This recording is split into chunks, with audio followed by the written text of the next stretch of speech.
Friends, welcome to Priya kitchen club. இப்போ நம்ம எங்கே வந்திருக்கோன்னா, இந்த ஊர் பேர் வந்து சேதுக்கரை. இது வந்து என்ன ஃபேமஸ், இந்த இடத்துல என்ன விசேஷம்னு கேட்டால், நம்ம பித்திருகள் சாபம் இது பண்ணுறதுக்கு, தர்ப்பணம் பண்ணுறதுக்கு இந்த இடம்.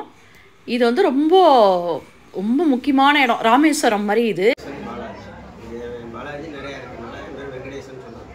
இந்த ஊர் பேர் திருப்புல்லானி பேர். எதுக்கு திருப்புல்லானி பேர் வந்து கேட்டிங்கன்னா, இந்த திருப்புல்லானியில் வந்து ராமர் தர்ப்ப சேனத்தில் படுத்துவோம். தர்ப்ப புல் மேலே படுத்துவோம். திருப்புல் அணைன்னு பேர் வந்து அப்படியே மாறி திருப்புல்லானின்னு மாறி பேர். இந்த திருப்புல்லானி சேதுக்கரைன்னு பேர். சேதுனா அணை கட்டி போன இடம். ராமன் இங்கேருந்து ராமர் பாலம் இங்கே தான் சேது பாலம் ஸ்டார்ட் ஆகுது.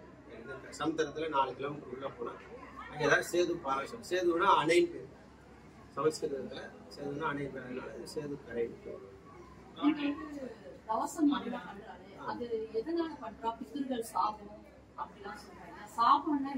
சாபம்னா அந்த பெரியவா காலத்துல நம்ம வாழும்போது பெரியவாளுக்கு சாப்பாடு போடணும் போடாம இருக்கணும். அது வந்து உடம்பு சம்பந்தப்பட்டதா போகும். இப்ப இறந்து போயிட்டா இந்த ஆத்மாக்கள்னா 16 நாள் நம்ம ஆத்துல நம்ம என்ன பண்றோம் ஏது பண்றோம் சொல்லி வாசம் பண்ணி நம்ம ஆத்தையே சுத்தின்னு இருக்கோம்.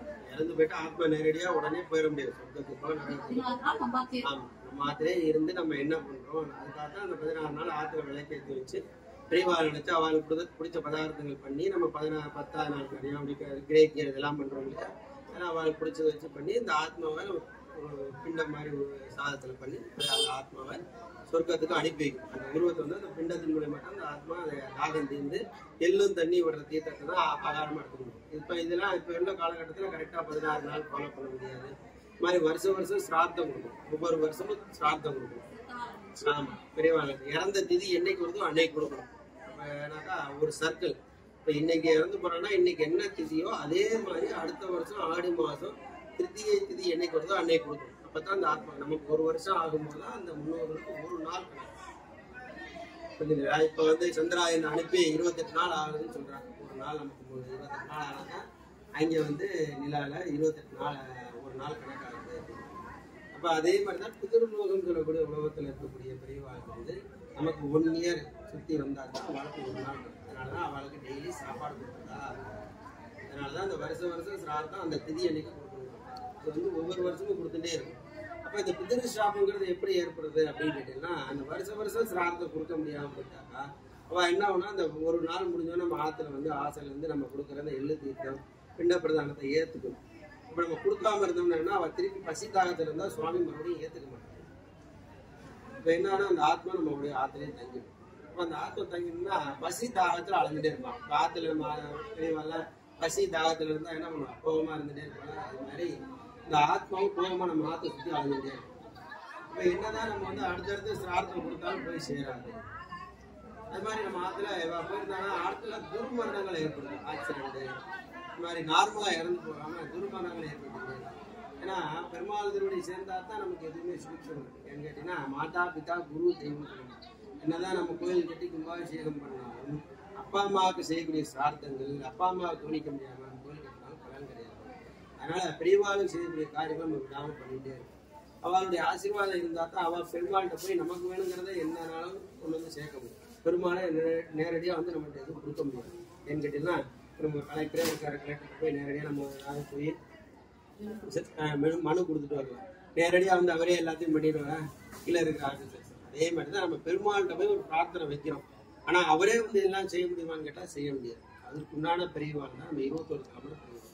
இப்ப அவா மூலயமா தான் நமக்கு எந்த ஒரு காரியமும் வந்துச்சு. அதனாலதான் பெரியவாளை நம்ம வந்து முக்கியமா அவளுக்கு உள்ள காரியங்கள் விடாமல் பெருமாளை கூட செய்யணும்னு சொல்லலாம்.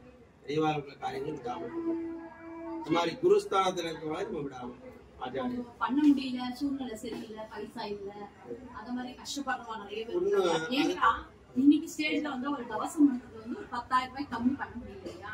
அத மாதிரி சூழ்நிலை இருக்குவா என்ன பண்றதுன்னா பக்கத்துல ஏதாவது கோயில் பிராமணா இருப்பா. அவளுக்கு ஏதாவது அரிசி பருப்பு காய்கறிகள் ஏதாவது பாலக்காய் அரிசி இதெல்லாம் பாசி பருப்பு இந்த மாதிரி வச்சு அவளுக்கு தான் நம்மளால முடிஞ்ச சமாளிக்கும். வெறும் எள்ளு தர்ப்பணம் பத்திர மாதிரி பண்ணிக்கும். அது பேர் இரண்ய சிரார்த்தம்னு சொல்லுவாங்க.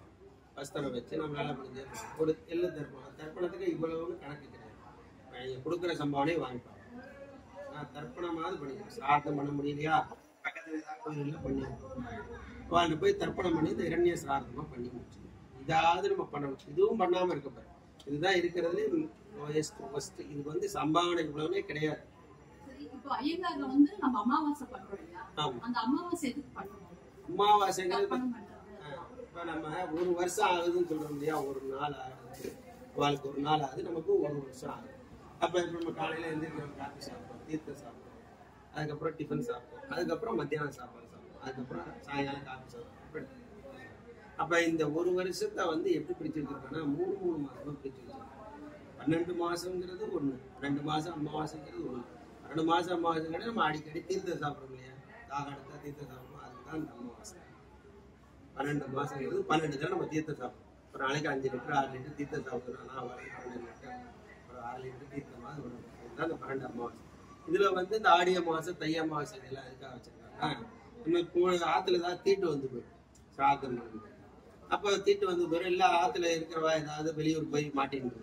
அப்ப அவ என்ன பண்ணணும்னா இந்த 3 மாசம் இடையில வர்ற அமாவாசை, ஆடிக்குள்ள வந்ததுன்னா ஆடி அமாவாசை, தைக்குள்ள வந்தா தை அமாவாசை, அதுக்கப்புறம் புரட்டாசி, இந்த 3 அமாவாசைகளை விட்டு போனதை பண்ணிக்கணும்.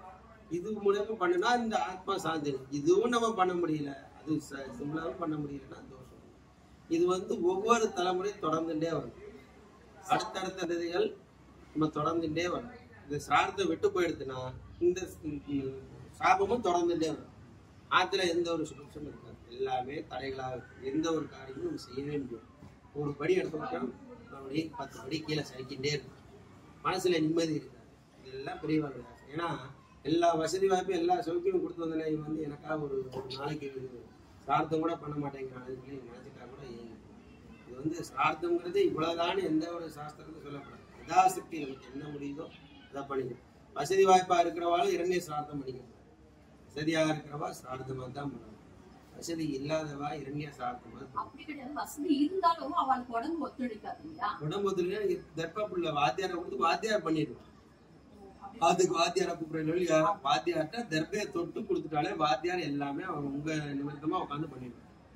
வெளியூர்னா தான் அவங்களால போக முடியாது. ஆத்துல இருக்கலாம் இல்லையா? ஆத்துல ஒரு ஸ்நானம் பண்ணிட்டு தர்பையை தொட்டு அதுக்கு மந்திரம் சொல்லி வாங்கிடுவார். உங்களுக்காக நான் பண்றேன். இப்போ பார்த்தீங்கன்னா அந்த ஊருக்கு போயிட்டு நம்ம என்ன பண்ணுறதுன்னு யோசிச்சுட்டு இருப்போம். நமக்கு சில டீட்டெயில்ஸ்லாம் தெரியாது. நான் இந்த நம்பரை உங்களுக்கு அனுப்புகிறேன், வீடியோவில் போடுறேன். இந்த நம்பர் உங்களுக்கு எதுனா டவுட்னா நீங்கள் அவங்கள கான்டாக்ட் பண்ணுங்கள். கான்டாக்ட் பண்ணிவிட்டு இந்த வீடியோ ஃபஸ்ட் டைம் பார்க்குறதுனா லைக் பண்ணுங்கள், ஷேர் பண்ணுங்கள், பெல் பட்டன் நமக்கு. பாய் ஃப்ரெண்ட்ஸ், நம்ம அடுத்த வீடியோவில் பார்க்கலாம்.